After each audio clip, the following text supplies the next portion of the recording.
Hello everybody, on a very sunny day in Lisbon, and this is the 25th of April, which is a very historic day for Lisbon and Portugal. Today's video is with Andre, who's an amazing tour guide around the city. If you're watching this on Tap Airways, you want to reach out to him. Quick shout out to our sponsor, Move In, Moving Abroad Made Simple. If you think about moving to Portugal and Lisbon, check them out. They'll help you with everything from relocation to taxes to school enrollment, visas, business and corporation. Check them out.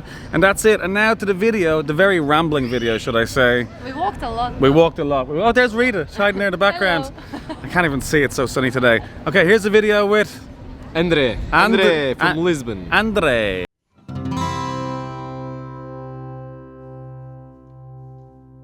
My name is Andre Gomes and I live in Lisbon. Portuguese, born and raised. I love my country. The more I go out, the more I like it. We are in Casa do Alentejo. In English, I guess you can say is the House of Alentejo. Tejo is the Portuguese name for Tagus, our river right here in the city of Lisbon. And Além means beyond. So this is the house of the area beyond Tejo. It's a space for the promotion of the culture of this region of the country. Kind of cool if you ask me. You're a tour guide. Correct. Have you done a tour today already? Yes, I have. Can you feel my shoes? Always walking. I'm not the most knowledgeable guide. I'm the most passionate. What's going on here in the background? Pictures of the fatidic day of the 25th of April of 1974. It's a long story though. Give me the short version. Okay. Due to 42 years of censorship and impositions made upon our military to go fight over the last colonies we let go of in Angola and Mozambique in Africa. At one point people said too much, it's too much. And the military, they organized a military coup, which took place on the 25th of April 1974. So everyone got out on the streets, and the military, they marched from the outskirts of Lisbon all the way to here, the city center, to the convent of Carmo. And they besieged the man in charge at the time, and he was forced to sign off the power to the military. What's with the red rose? The Carnations. Yeah. There was this lady called Celestina, which is a very Portuguese name. She arranged and celebrated marriages, and she was impacted, fearful, that the soldiers were going about firing rounds and killing people due to the revolution. So she decided to place the carnations in the lapels of the soldiers' garments and in the barrels of their rifles in order for them not to go about shooting them. And it became a symbol of peaceful revolution here in Portugal, a symbol of the revolution itself. Yeah, this is Convento do Carmo, and that's where the guy who was in charge at the time was besieged by the people, and he himself fled to the inside of the headquarters. You can see the military, right? And you can see some people are being taken in. Most of the ministers at the time, and the dictator itself was taken to prison for a while. He later on went to Belgium and he lived there in exile. But before it, most of the ministers were arrested. But yeah, all that you see here are pictures of the embodiment of the revolution. The most prolific writer of Portuguese of all time, Luís Vaz de Camões, blind from the one eye. Camões, he wrote about our endeavors in India. He wanted to have a first-hand accounting of India, so he could write something in this. He could write his epic novel, and he capsized off the coast of India.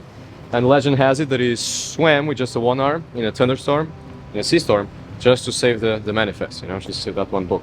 So I used to do competitive swimming, and my father used to say, "Look, swim like Camões."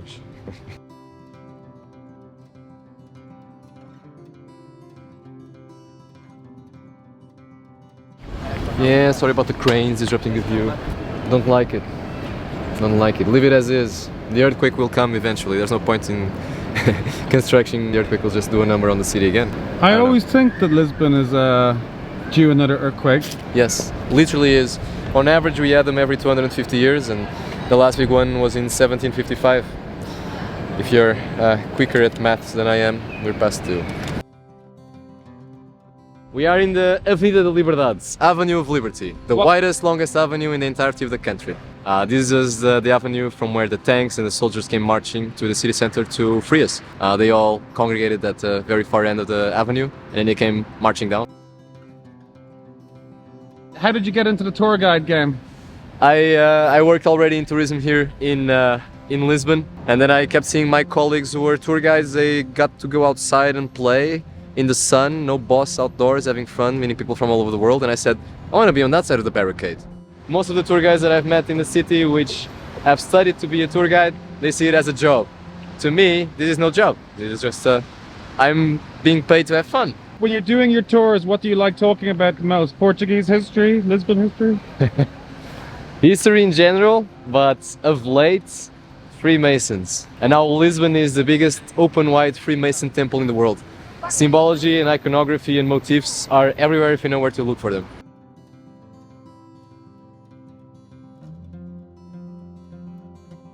Don't bother much with dates, names and places, because no one's memorizing it anyway. People aren't on holidays. Tell a tale, make it interesting. Tell a story that has a beginning, a development, and an ending. Have you ever completely made up the story? Yes. Pretended it was true? Once a tour, you always have to tell a tale which is completely bogus just for your own amusement, otherwise you go insane. If somebody is visiting Lisbon, what's 3 tips you would give them? Wear comfortable shoes, find a local to show you around, as there are several tourist traps around, and all the people selling drugs in downtown, they're fake. Bairro Alto, our party block, our night district. At this hour, this is very tame, very slow pace and alike, but if we come here in about 5 to 6 hours, this place will be packing with people, will be bulging. And if you know what you're doing, you can get a pint of beer for 50 cents. Which is a problem, as in usually when you come here, nighttime, all the streets look the same, and you're usually a little bit tipsy already. So when you find a cool bar, you should take pictures of it and the address, because it's hard to find it ever again. What does it mean to be Portuguese? To have it rough and learn how to do more with less. And be happy about it. Life gives you lemons and you make an airplane. So there's people watching this video right now as we speak.